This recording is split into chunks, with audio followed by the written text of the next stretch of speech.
What's up, Outer Banks, and welcome to a new episode of OBXE TV, where we give you the inside scoop on what's happening in the local and regional entertainment world. I'm Sue Artz. First up, I'm going to tell you about some of the top stories trending right now at OBXEntertainment.com, starting with some Blackbeard news. The most famous pirate of all time, who called Ocracoke Island home in the last years of his life, Blackbeard is the subject of NBC's new series Crossbones, starring John Malkovich as the title character.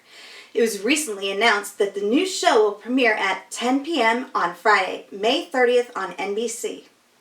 The Lost Colony has just announced a spooky new fundraiser with plans to host an Outer Banks Haunted Trail walking tour at Waterside Theater for 2 nights on April 22nd and 23rd. In NC Film News, it has been confirmed that The Longest Ride will be the 4th movie adaptation of a Nicholas Sparks novel to be filmed in North Carolina, with production set to start soon in Wilmington.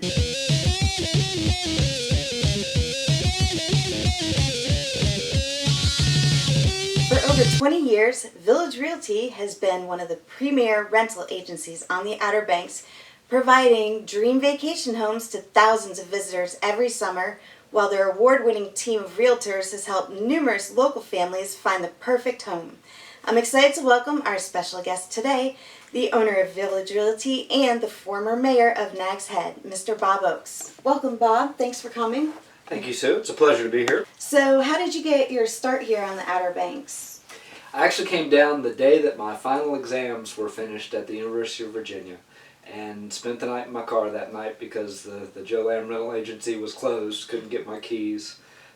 Actually, the police came by and asked me what I was doing in there, and I told them I was waiting. And then started a job at a restaurant by George the next night. Mr. Kelly was actually my first employer down here, and I worked as a busboy for that whole first summer, and actually ended up meeting my wife at the restaurant. Wow. So it was a great summer, a lot of fun. Nice. So how'd you get the idea to start Village Realty?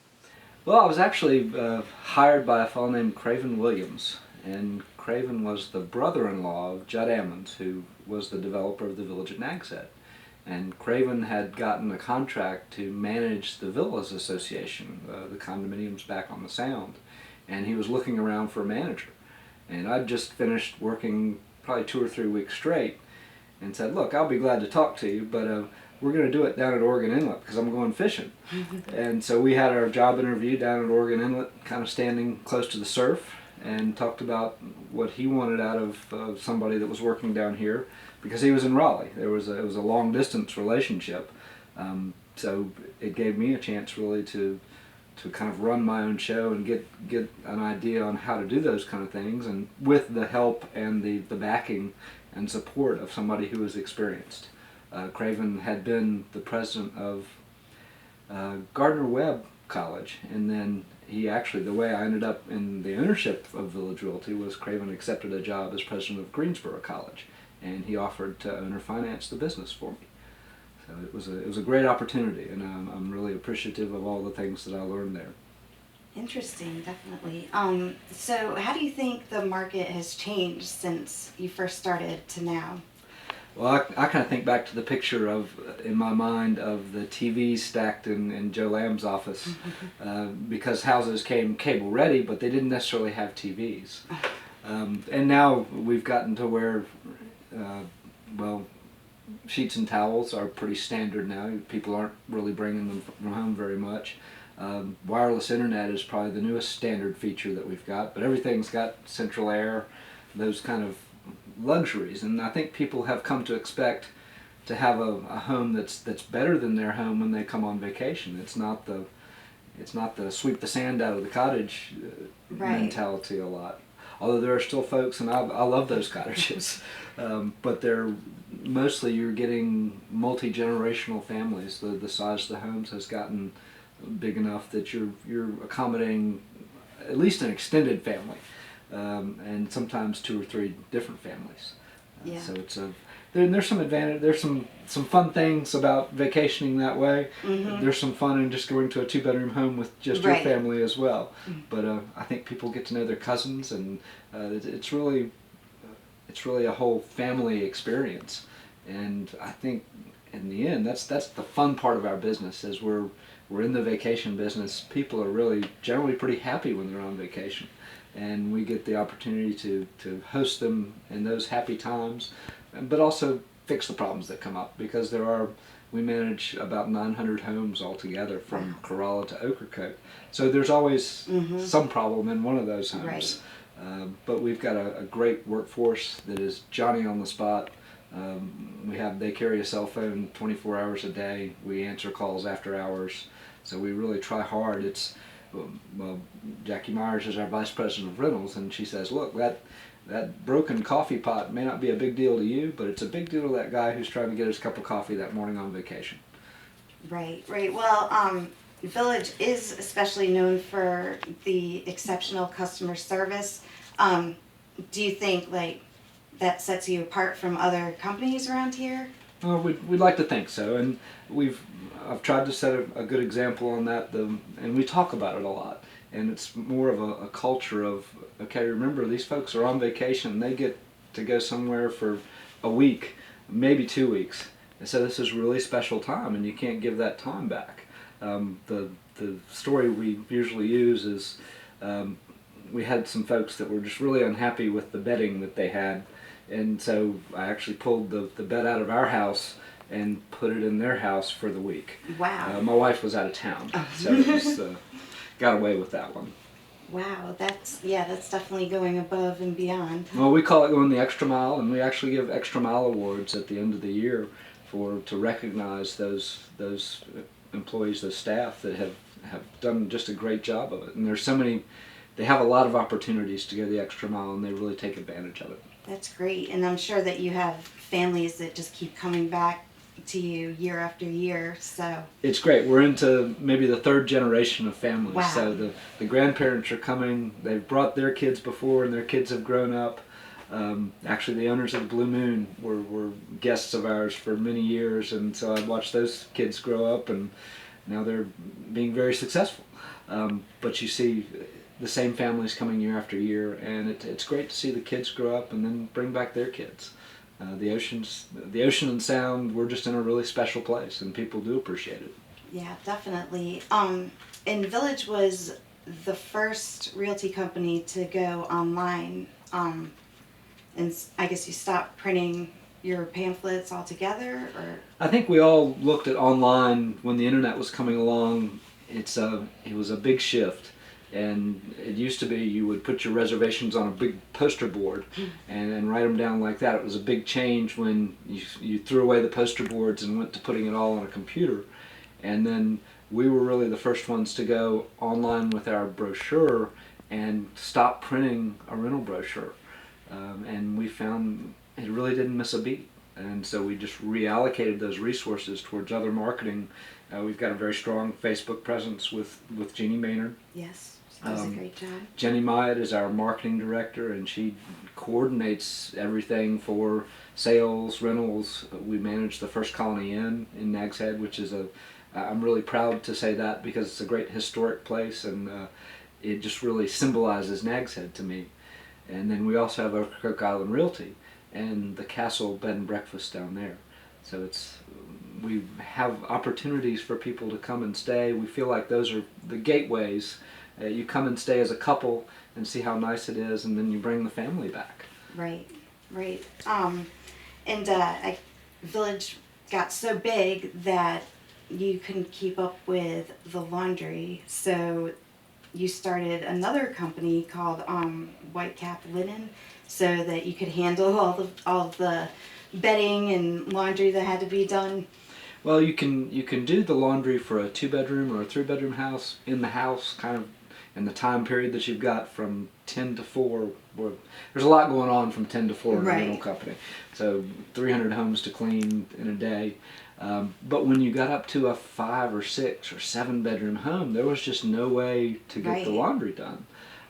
We tried farming it out to a company, and we had a weekend where we didn't get any towels back, and that really people aren't happy when they don't have Right. towels.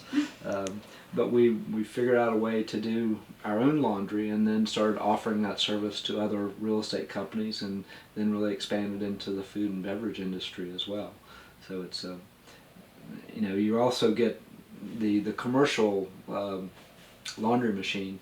You're getting a higher temperature. We found that actually hot water and steam is really the best way to clean anything. Mm-hmm. We started out with what they called an ozone system, and really hot water works better. Is what we found. So we probably ran 300,000 pounds a week through the laundry in Columbia, and we're the largest private employer in Tyrrell County. Wow, that's excellent. And I know you were mayor for a while in Nags Head. Have any special projects that you took on as mayor? Well, we're kind of, Nags Head is somewhat of a mature town. Most of our property has been developed. A couple of things that I felt like we got accomplished. I was very fortunate to be in the mayor's seat when the permit for beach nourishment came through, and then proposed a plan to finance it using occupancy tax rather than the property tax. So that meant that the visitors really were paying for the bulk of that, probably 75%. And then another 25% on the oceanfront and oceanside property owners, because they had the most to gain. But it took a lot of talking and a lot of cooperation, really, from our neighbors, from all the towns in Dare County and Dare County itself. So we were very fortunate to get that through. We're coming up on 3 years or so, I think. Had reasonable success with it. It is still, you're paying for it over 5 years, so you've got to look at it over the course of time. And I can walk out on the beach and look at it and form one opinion. Ray Midget can walk out and form a different opinion. Mm-hmm. What I like to have people look at is really the survey data, because it's actual survey measurements. And you've got, here's where the beach was, and then you've added so much sand, and that system goes out to the near shore sandbars. And I think what you've seen is the buildup of a lot of sandbars in Nags Head, and that breaks the force of the wave. So the wave's breaking out there on the sandbar instead of breaking on the dune. And I think has held us in pretty good stead. Sand still moves pretty fast. The problem recently has been with the fine sand. When you get a northeaster, the sand gets up in the air and it blows, especially the finer pieces of it. One thing that I was really proud of was the compatibility of the sand that we pull out of the ocean and put on the beach. You couldn't tell where the old beach started and the new beach, where the old beach left off and the new beach started. Right. So we were very, very fortunate in that. But anytime it blows northeast, sand moves along the beach. Right. And folks need to be careful how they put their sand fences out. When you put out that sand fence, it slows the sand down and it drops on the other side. If your walkway's on the other side, don't put your sand fence to the north of your walkway, I think, is one of the best pieces of advice I can give. But our house, for example, we've picked up 3 or 4 feet of sand. The first sand fences that I put out have been covered, so I'm on the second row of sand fences now. So it helps to have a little bit of extra sand out in front of your house. Yes, definitely. The other piece that I was really happy about that we were able to get accomplished was the purchase of the Dowdy's tract. Dowdy's has entertained so many families and children for so many years, and I was fortunate when my kids were young we could walk over there and ride the Ferris wheel or the Spider. I'm sorry that the kids today don't have that opportunity, but I think we are in the process of making it a public park where there will be some recreational opportunities, not just for kids, but for all ages in Nags Head. And the location across from the Y and next to the elementary school is just a super location. Right. Very, very nice piece of public land. The other piece that I'm proud of is we have a great deal of transparency in Nags Head. And even the check register for the town is online. We answer public information requests just as quickly as we can. So I'm really proud of that, and working with Cliff Ogburn, the town manager, he's just a fine person and is going to be able to lead the town and the staff for a long time, I believe. That's a very difficult job, the town manager job. The board makes policy and talks a lot, The manager does the day-to-day operations and really deals with personnel, which is the toughest part of any business. Yeah, yeah, definitely. So since you've retired from being the mayor, you're still very involved in the community, and you use Village Realty to kind of put on special events that benefit the community. Do you have anything special coming up? Well, we do. We ran a 5K series last summer every Thursday morning at 7 a.m. through the village at Nags Head, and we had 6 of those. And I was really impressed with our staff because they really came out strong, and everybody that came out saw improvements in their times. They were running faster at the end of the 6 weeks than they were at the start of the 6 weeks. Wow. We've also been a sponsor for the Nags Head Woods Race. Mm-hmm. This is the 31st year of the Nags Head Woods Race coming up, so we always get pretty good participation there. There's always a pretty good crowd from Ocracoke coming up, and there are just speed demons down there. Yeah. The Ocracoke is actually having its 3rd 5K and 10K. I think it's April 26th, 27th that weekend. So it's a great flat course. You get some really fast speeds, but they are fast runners down in Ocracoke. We've done some other health-oriented pieces. I had mentioned that we offered $300 to our staff if they would stop smoking for 30 days. The idea being if you can stop for 30 days, you can stop for forever.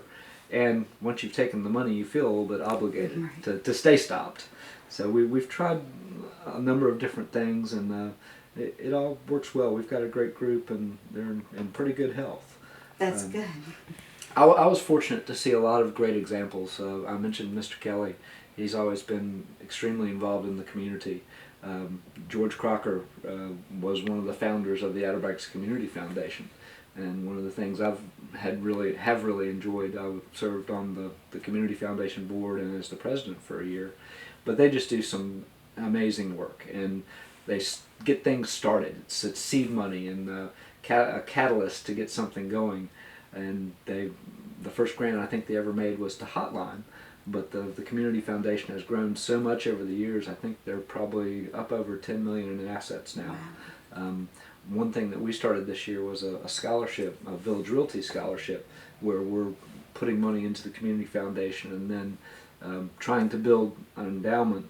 This first year we're going to give away $2,000 scholarships and try and make those renewable. So we're trying to give back to the community, and I think that's the right thing to do. Yeah, it definitely sounds good. And I know, do you have any other events going on other than that, or sponsoring anything special coming up? Or Well, Don Bryan was the mayor of Nags Head when I got here, and Don was a very accomplished artist. He was a retired colonel in the Air Force, having risen from being an enlisted tail gunner, I believe, but just a man with a lot of vision. And one of the visions that he had was to create a cultural arts series. And he and his wife Kay actually endowed the Bryan Cultural Arts Series. And we have an event coming up April 4th, 5th, and 6th. It's a one-person show on Georgia O'Keeffe. And that's going to be playing on Roanoke Island on the beach and down in Buxton. So I've been really excited to be involved in that. Both Don and Kay actually passed away this past year, and so they left an endowment to the Bryan Cultural Arts Series, so it will go on for an awful long time and bring really high quality cultural events to the Outer Banks. So it's a real plus for the residents and the visitors. yeah, I think it's wonderful how involved you are, and I think it really shows to the tourists who come here, and that's probably a lot of the reason why you get repeat families and generations coming, and customer service is important for sure, and you guys definitely do a good job. Well, it's funny, one of the quotes I read from one of my competitors that's not around anymore, but he was quoted in the paper saying, the world doesn't revolve around your vacation. And we kind of took that and made it a little bit backwards, because our world really does revolve around your vacation. Mm-hmm, and that's our whole reason for being here, and sharing the Outer Banks and Nags Head and all the beautiful places here. is fun. So it's a pretty fun job most of the time. There are other times of plunging toilets and digging up sewer lines, sometimes not so fun, but there's always something to do, and it's always different, which is it keeps you moving. Yeah. Well, that's great. So if somebody's looking to rent a home for their vacation, is it villagerealty.com they would go to? We've actually got several websites wrapped up. Villagerealty.com is certainly one of them. VillageRealtyOBX.com, VROBX.com. So you can get there a number of different ways. We've actually just revamped our website this past year. So we try and stay current on things. We're also pretty heavily present on Facebook. We've got a good Facebook activity. And we try and post content and things that are interesting about the Outer Banks. It's not so much of an advertisement as it is sharing that love of the Outer Banks and the beach and really all the great natural places that we have here. Nags Head Woods is certainly one of them. There's not another town in North Carolina that has a 400-acre state park in the middle of it either. Wow, Jockey's Ridge. Jockey's Ridge is just a fantastic resource. So I'm very proud that Nags Head has made those efforts to get public open space and to keep it that way. Carl Nuttermaker was one of the instrumental people in that founding of Jockey's Ridge State Park. He was the mayor at that time. But there have been a lot of people that care a lot about how Nags Head looks and how it has developed. So we've been, I think I see Nags Head as having a lot of controls on growth and trying to direct it the way we've wanted to have it. We don't have high-rises and a lot of hotels or big condominiums on the beach. It's mostly single-family homes. Yeah, Nags Head's definitely a trailblazer for everyone. I hope that the rest of the towns kind of follow in your footsteps, especially with the beach nourishment.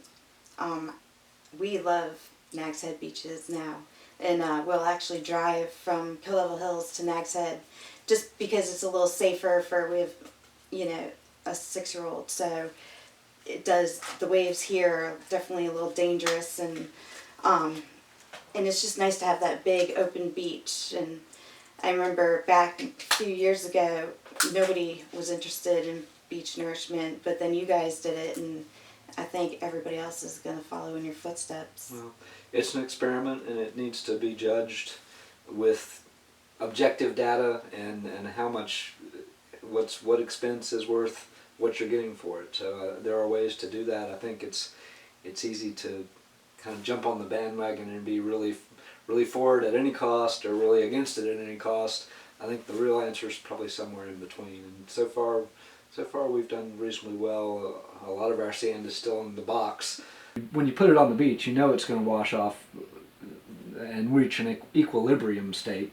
And then it's kind of how long it stays in that equilibrium state and how long you get work out of those sandbars. But those bars are always moving back and forth between the outer bar and the inner bar. I actually went to the Duck Research Pier a long time ago, but they showed a time-lapse photography that showed the inner bar and the outer bar just kind of moving back and forth seasonally, and they ran it over 30 years or so. So it was really interesting to see just the seasonal changes. And that's one thing about the beach, it's always changing. Yeah. One more thing we wanted to ask. I know you're very busy, but how would you spend a day off? What's your ideal day off? What would you do on the Outer Banks? I've got a one-man and a two-man outrigger canoe. Remember the start of Hawaii 5-0? You're probably not old enough to remember the old Hawaii 5-0, but they used to start it in a 6-man outrigger canoe. And we had some friends that came down and kind of showed me the paddling thing with those, and they've just been a blast. So I love to go out in the ocean and paddle around on those. A hike in Nags Head Woods is how I'd kind of spend the afternoon. There's so many beautiful places here. It's hard to make choices sometimes. I like Buffalo City and those areas over there too. That's something people don't realize, I don't think, is we've got a 50,000 acre wildlife refuge with Alligator River National Wildlife Refuge. So there are lots of places to go and see, and I'd probably try and sneak in a trip to Ocracoke too. Yeah, well, safe to say you'd never get bored. it's a great place to be. Well, thanks so much for joining us today, Bob. And thanks to all of you. I'm Sue Artz with OBXEntertainment.com and OBXE TV. We'll see you soon.